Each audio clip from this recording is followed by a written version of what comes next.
Hey, welcome to Crossroads, folks. There is a battle taking place for the future of the deep state because Donald Trump is saying if he gets back into office, he's going to fire them, and Joe Biden now is trying to make sure that does not happen by changing some of the laws. Now, look, if Donald J. Trump wins the presidency this year, he's saying that he will fire roughly maybe 50,000 individuals who we would call the deep state. And really, this is because of a possible change to rules that were made to the Office of Personnel Management, and it would allow a president to fire people who otherwise would be part of a permanent bureaucracy. You normally cannot get rid of them. But there's now a battle taking place over these rules. The Biden administration, they have recently undone the Trump-era changes in a bid to protect these unelected officials who we would call the deep state. But even with this move, it can potentially be rolled back, placing the so-called deep state on pretty unstable ground. Let me explain, folks. AP News said the government's chief human resources agency, the Office of Personnel Management, issued a new rule on Thursday just recently, making it harder to fire thousands of federal employees, hoping to head off former President Donald Trump's promises to radically remake the workforce along ideological lines that they claim if he wins back the White House in November. They say the Office of Personnel Management regulations will bar career civil servants from being reclassified as political appointees or as other at-will workers who are more easily dismissed from their jobs. They note as well that it comes in response to a Schedule F. And that's the big one, folks. F is in fired. And that's an executive order Trump issued in 2020 that sought to allow for reclassifying tens of thousands of the 2.2 million federal employees and thus reduce their job security protections. In other words, folks, you have a permanent bureaucracy in America. Individuals who remain in power regardless of who's president, regardless of who we elect, and so on. And as we have given more power to agencies in the United States, right, what we call the administrative state, where government agencies can rule by decree, not through the legislative process, these individuals have gained really expansive power. You can't get rid of them. They're not elected. When they do things against the American people, there's nothing to hold them to account. And so these individuals are becoming almost like an unelected permanent government. And there's nothing you can do to get rid of them. Donald Trump, through an executive order, changed some of the laws at OPM, Office of Personnel Management, which manages, of course, government employees, kind of like the federal government's Human Resources Department, and made it so the president can fire these people by changing basically how their jobs are classified. He can make it so that a president can, for example, change the leadership of these organizations. The president can deem a person unfit for their job and remove them, just as you would any other kind of appointee position. Because as you know, when a president comes into office, oftentimes they come in with their own cabinet, they appoint new officials, and they get rid of the old ones. There's nothing the old ones can do. They can't sue or anything else like that because that is part of our process of a change of power of government. Now, what is happening is that, and I'll get into the administrative state and how these things work a bit more as we go further into this episode, but what is happening now is that they don't want to get rid of those folks. And so the Biden administration has tried to roll back and change the rules on Trump's executive order with that. Keep in mind, it's not hard. An executive order is unstable to an extent. An executive order can be just dismissed by a president. It's easy to do. But an executive order can be brought back very easily. And so back to this article, they're saying that President Joe Biden nullified Schedule F upon taking office. He got rid of it.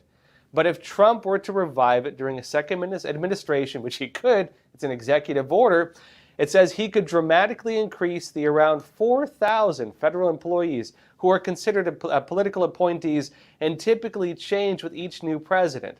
In other words, right now the president can remove about 4,000 people when he comes into office. If Trump changed this, he could pretty much remove all of them. And we could have something like Milei in Argentina, where he's the president in Argentina where he has the chainsaw and he's like, I will reduce the government. Trump can do something like that where, again, we fire most of the unelected bureaucrats, get rid of a lot of the fat on the government, and make ourselves, let's say, able to pay off our federal debt maybe or something like that. Here's more on this from Just the News, explaining a bit further.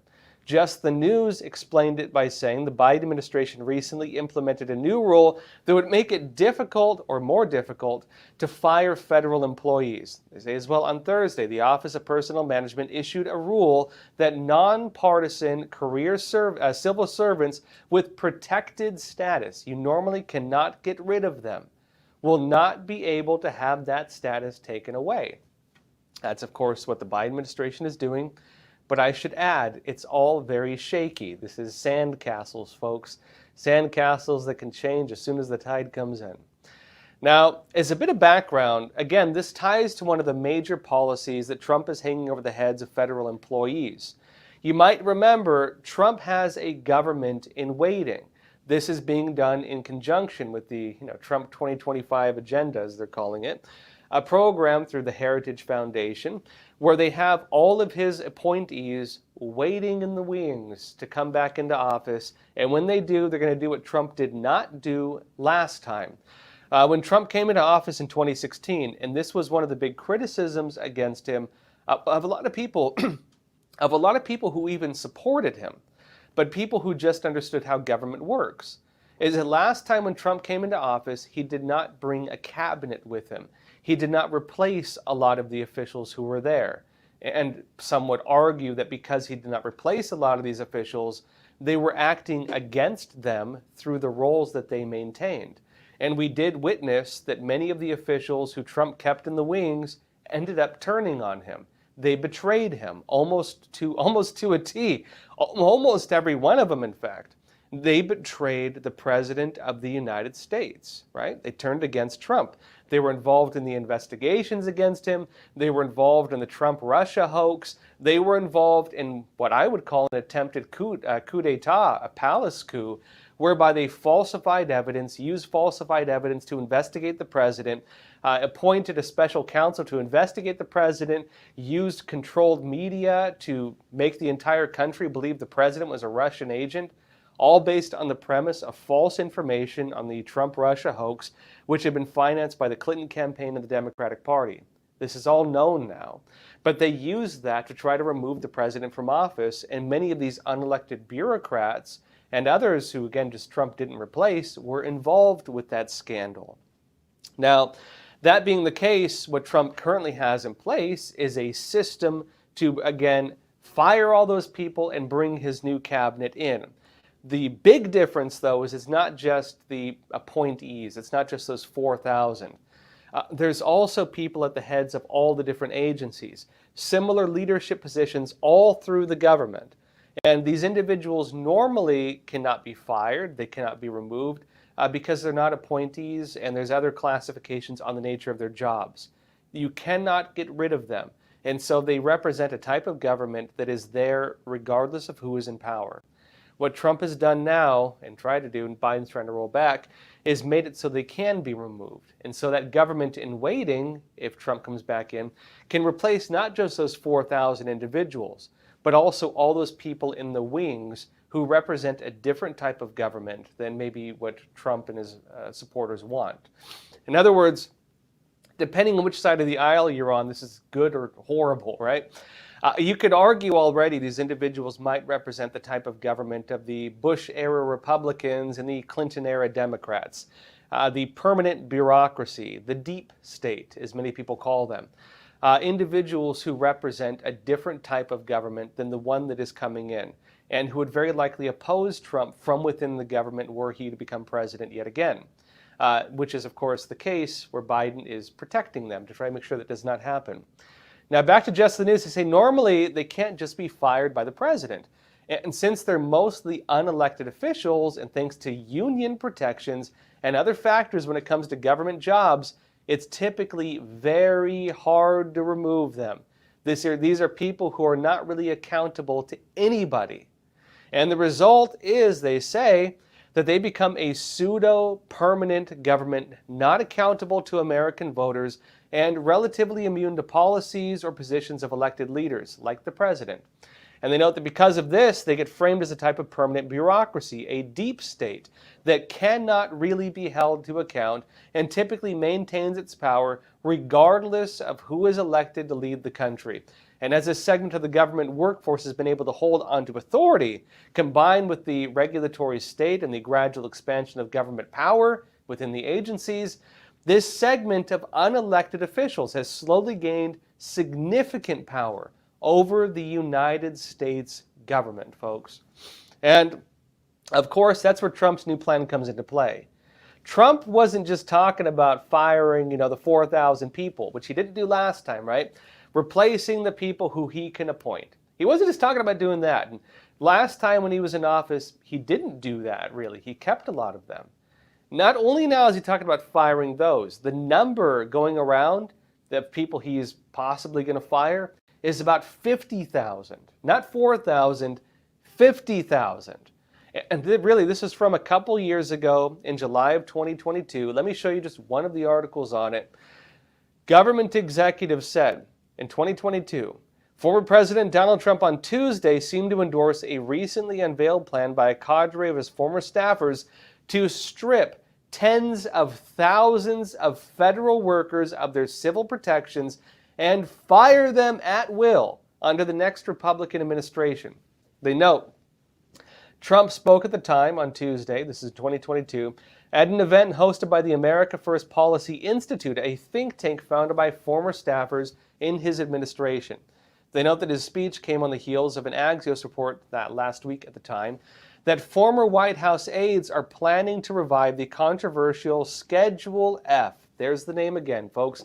F as in fired. Fire the deep state. It's a job classification system, they say, that would take current federal workers in policy-related positions out of the competitive service, stripping them of civil service protections and making them effectively at-will employees. You can fire them. They note that Schedule F was authorized via executive order in October of 2020 when Trump was president, by the way, meaning Trump did it.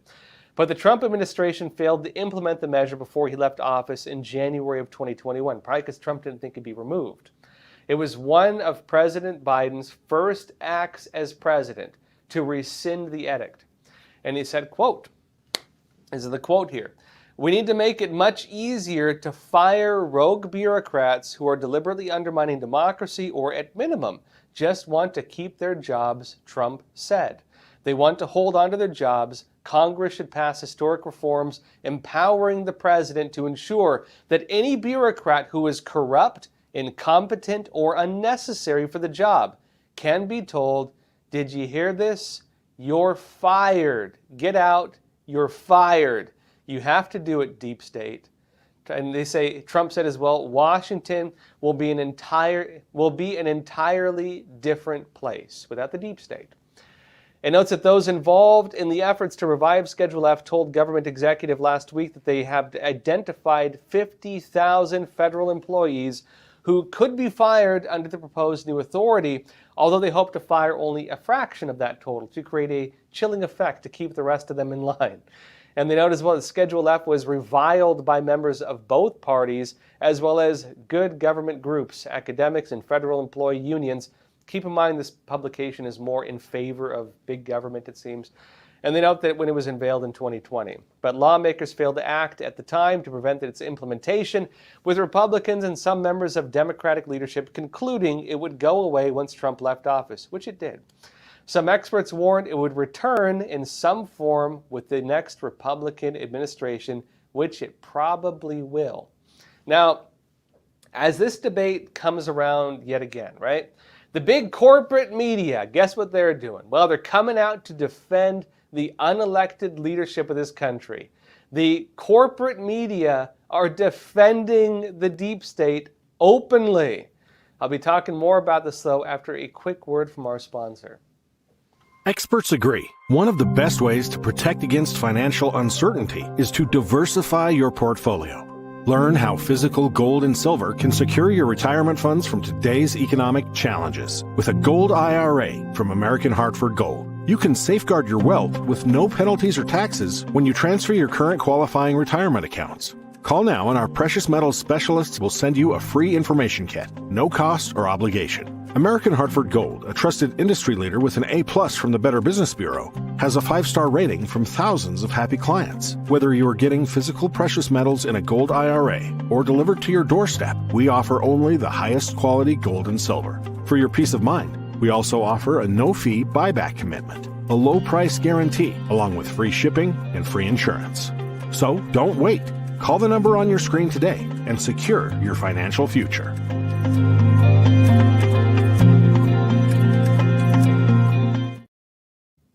Hey, welcome back. Folks, the big corporate media are running cover for the deep state. They're trying to support them as all this takes place.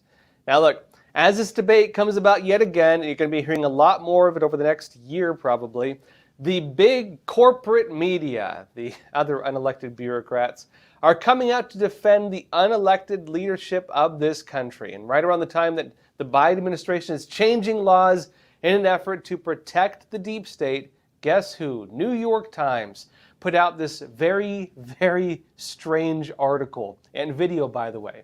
This is New York Times, folks. They have a big propaganda video that goes alongside this article, by the way. And they say, as America closes in on a major election, mistrust is brewing around the mysterious government entity that's now denounced in scary-sounding terms, the deep state and the swamp. What do those words even mean? Who exactly do they describe? New York Times then goes into this description. The deep state is people like you and I. They stay up late watching Star Trek reruns and so on, right?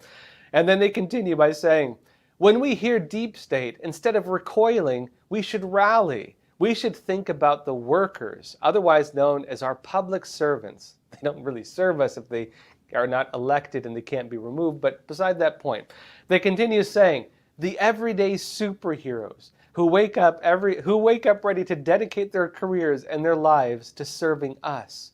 These are the Americans we employ. Even though their work is often invisible, it makes our lives better. Right? The invisible government, folks, the superheroes acting for us, even if we don't support them or vote for them. But they add, if Donald Trump is reelected and enacts Schedule F, that could change. He would have the power to eviscerate the so-called deep state and replace our public servants with people who work for him, not us. I would say it depends on who you describe as him. Maybe that's Trump and the half the country who voted for him last time, or probably a lot more than that, frankly. If it's, again, us, meaning the unelected bureaucrats and the establishment that the New York Times seems to have come to represent, that represents, of course, a different type of government and one that maybe should be held accountable. One of the issues I would personally raise, is that we live in a country where we're supposed to be able to elect our leaders. And the administrative state, the expanding powers within federal agencies, is something that was not part of the original American system. Government agencies can create rules, bypassing the legislative process, meaning we're living under rules, not laws. Laws normally have to go through Congress. You need Congress to agree on it. The president has to sign off on it. That's how laws are normally created. But because federal agencies like the Environmental Protection Agency or others can just make up rules on a whim and then implement these, the American people have to live by a different set of standards that does not go through the normal legislative process. And because you have an expansive program whereby agencies can grow and expand, especially as they create more of these, rules basically through what we call the administrative state, I don't they call it legislative groups, they're not really legislation. We find ourselves living under the thumb of an unelected leadership that has the power of the federal government. They're not elected, they cannot be removed, they're not being held accountable, and even though they can dictate our lives, our educations, the way we farm, everything, There's nothing making sure that they're actually representing the American people through our normal process of elections and accountability. And so I would question whether these people actually do represent the American people. And if, for example, through the votes of the Americans choosing who would lead the country and allowing that individual, whoever it may be, to replace that permanent leadership and to change the nature of the permanent bureaucracy, does that not represent a type of democracy as well? Again, a republic, which is what America is, we are not a democracy. A republic is defined as what you call representative democracy. We elect the people to represent us in the democratic process.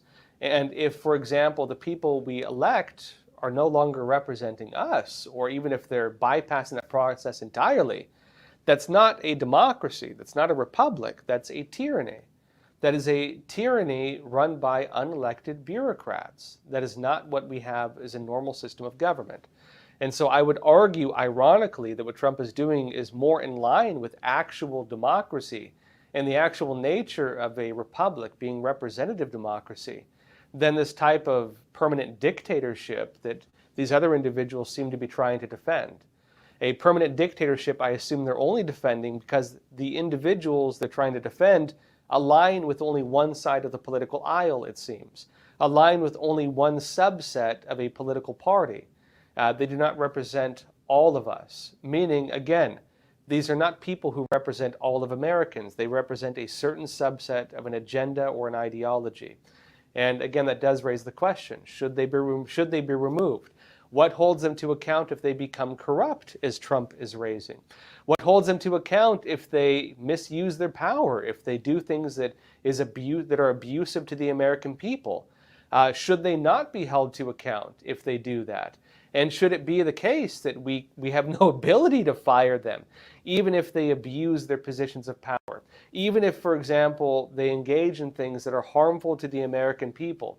Even if they expand their power through the use of the administrative state and become essentially like little dictators all throughout the country? Should we not have a system of accountability for those individuals? That is the real question that is being raised here.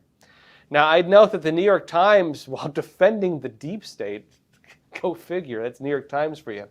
The New York Times even had a video trying to promote the deep state. This thing is like 100% ridiculous propaganda. If you want to watch it, if you can stomach it, this is 100% propaganda. And they focus by basically trying to, minimize the issue, showing these individuals as the heroes of the unelected bureaucrats, right? But look, this is, of course, the same New York Times that seems to have an unhealthy love for tyrannical power in general, like the Chinese Communist Party, like the Soviet Union, like the Nazis when they helped cover up the Holocaust before all of this. This is the same New York Times that ran a big puff piece trying to defend the censorship system of government agencies colluding with big tech to censor Americans, which just happened, by the way. And they were likewise criticized for this. Let me show you some of this, just to give a demonstration. This is NewsBusters on what New York Times had done while they're trying to defend, New York Times, trying to defend how basically the federal government is colluding with massive corporations to censor Americans. And a news outlet, you would normally think journalists would be all for freedom of speech. For some reason, they're not.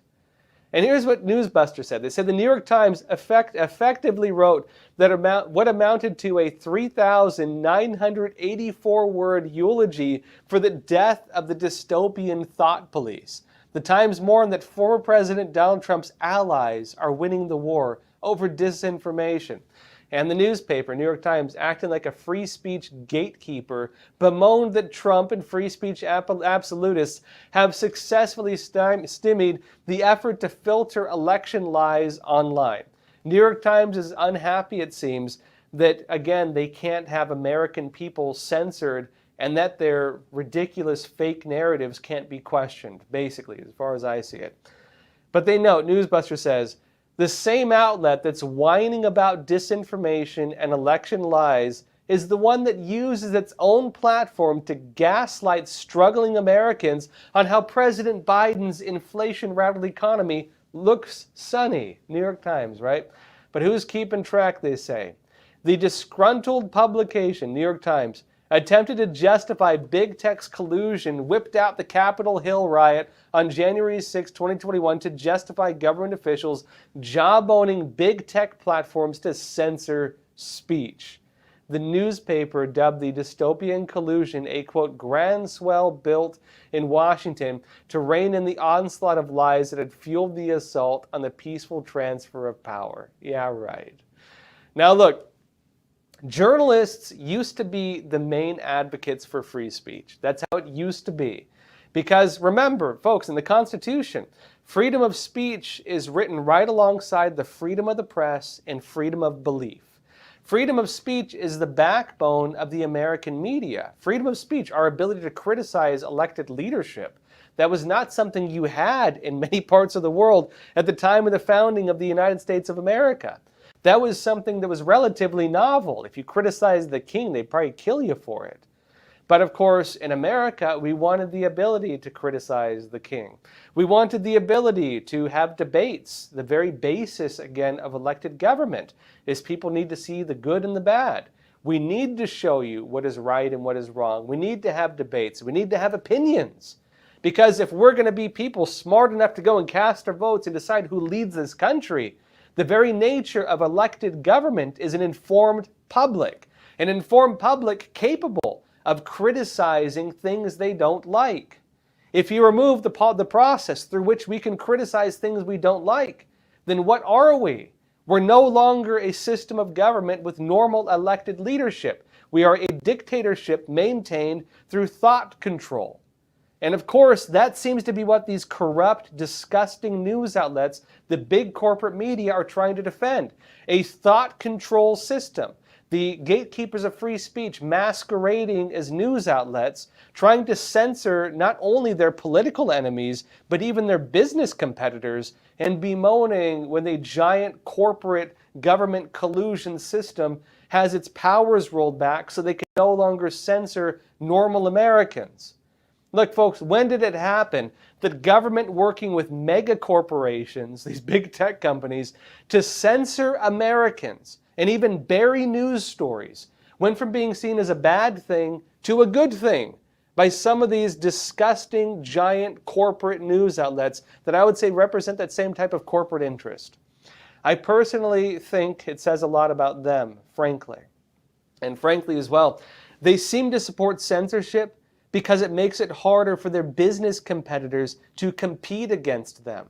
It changes the ground of the fight. It makes it so that guys like me are fighting with one hand tied behind our back, while these guys, are able to fight 2 or 3 at a time, right? They have their buddies fighting alongside them. They can hold our arms back while the other one punches us, and we're still showing them. We're still taking them to the ropes, right? What they're doing is they're trying to shut down alternative voices. And I'd note, despite that, they're still dying. The corporate media are still losing readership. They're still losing subscribers. They're still failing despite the rigged game that they're playing in. But otherwise, they seem to think that government censorship, working with massive corporations, isn't something that will seemingly affect them. And you have to ask, why is that? Why do they not seem to believe that government censorship is going to affect them? Maybe it's because they believe that they're defending a system that supports their own interests, meaning their business interests, meaning a corrupt collusion between the new propagandists, the permanent bureaucracy, and giant megacorporations who believe they become the gatekeepers of free speech. Frankly, I would like to know why they think it would not affect them, folks. Now, that being said, speaking of censorship and the violations of the Constitution, there's a debate right now over FISA, Section 702, the backdoor in government spying operations that allows for warrantless surveillance of Americans, something I would say violates the Constitution in very clear means, but is being allowed again for anti-terrorism investigations. I'll be talking about this, though, only on Epoch TV. So if those of you on YouTube, Facebook, Rumble, Twitter, come and join us on Epoch TV. The link is in the description below. You get access to the rest of my episode, the live Q&As, you can ask questions on the show, and our exclusive features and documentaries, including the one I did recently on the Chinese Communist Party secret biolab that was discovered in California, folks. We exposed how the Chinese Communist Party, through ties, through individuals and so on, had a secret biolab running out of a farming town in California where they found humanized mice, vials labeled with all kinds of random diseases, a fridge with vials of unknown liquids with a piece of paper that said Ebola on it, right here in the United States in Reedley County with ties to Chinese Communist Party operatives. This is just one example of the type of reporting you can find on Epoch TV, which frankly I don't think you can find in many other places. I did an in-depth investigation into that particular story. Let me show you a trailer for that special, and if you want to watch it, link is in the description. Major gaps in regulations are allowing clandestine labs like the one in Reedley to operate. Chinese laboratories just can't help themselves. The more you look into it, the crazier it gets. I would ask, oh, what are you doing with the mice? Oh, well, we don't actually do that. It's someone else that does the experiment. If the Chinese Communist Party wants to start a lab in the United States, there's no American law to stop them from doing it.